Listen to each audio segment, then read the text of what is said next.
जय श्री कृष्ण। ये देखो, एक बहुत बढ़िया मैसेज आया हुआ है यूट्यूब से।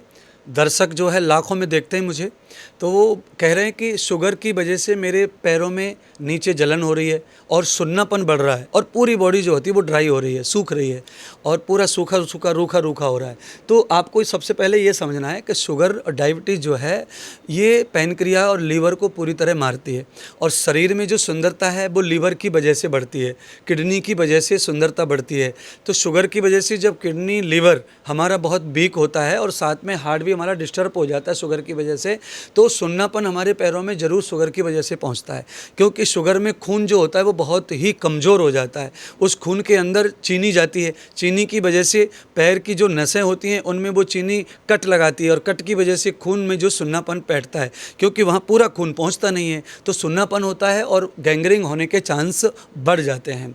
तो शुगर के पेशेंट को चाहिए कि वो संयम और पथ्य का पालन करे, परहेज का पालन करे।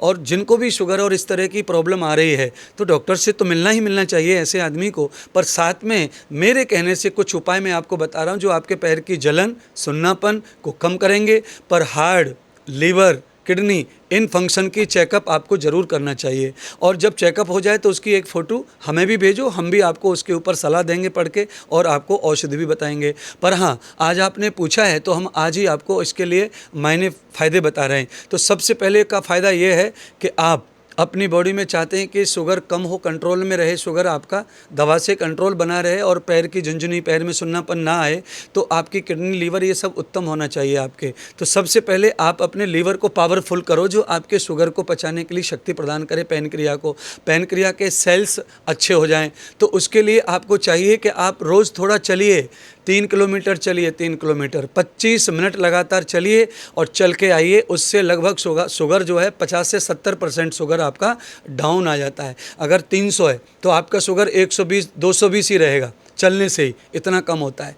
उसके बाद में अगर आपके पास समय है तो मैं कहूँगा आपको कि आप उस समय वज्रासन में बैठ कर के मुंडकासन कर लो। मुंडकासन कर लो। मुंडकासन कितना कर लो? 5-5 मिनट के, 2-2 मिनट के, 3-3 मिनट के, 1-1 मिनट के 5-6 स्टेप कर लो। ये इससे लगभग 30 से 30% इससे भी कम होता है रोज़ाना शुगर। तो आप ये भी लाभ ले लीजिए। और साथ में आप दवाई के रूप में जो लेते हैं वो दवा ले रहे होंगे, और नहीं तो मैं आपको आज कहता हूँ, मेरे कहने से सुबह करेले का, टमाटर पका हुआ और खीरा, इसका जूस पीना शुरू करो या इसका सलाद खाना शुरू करो प्रातःकाल, आपको रिजल्ट मिलेगा। मैं और दूसरा कहूँगा आपको कि आप इसके अलावा सलाद में चाय, दूध, कॉफ़ी, टोस्ट, ब्रेड छोड़ दीजिए और ये सलाद जो है खाना शुरू करिए और साथ में दवा शुरू रखिए। और उसके बाद दोपहर को भोजन जब लेते हो आप तो भोजन में छाछ का सेवन, पुदीना, जीरा डाल के रोज़ करना है आपको। पतला छाछ, बिना लौनी वाला छाछ होना है आपको। शाम को आप जब करते हैं तो आप पपीता, थोड़ा सा पपीता, कच्चा पपीता अगर खा सकें तो ज़बरदस्त लाभ शुगर में होता है। तो आप कोशिश कीजिए कि आप कच्चा पपीता शाम को खा सकें, नहीं तो पका हुआ खाइए। और उसके बाद में ध्यान रखें कि भोजन बहुत ठूस ठूस के नहीं करना है। इसमें भोजन में आप जितना भी चाहें अंकुरित अनाज और भुना हुआ अनाज सेवन करें, आपको 15 दिन में रिजल्ट दिखाई पड़ेगा।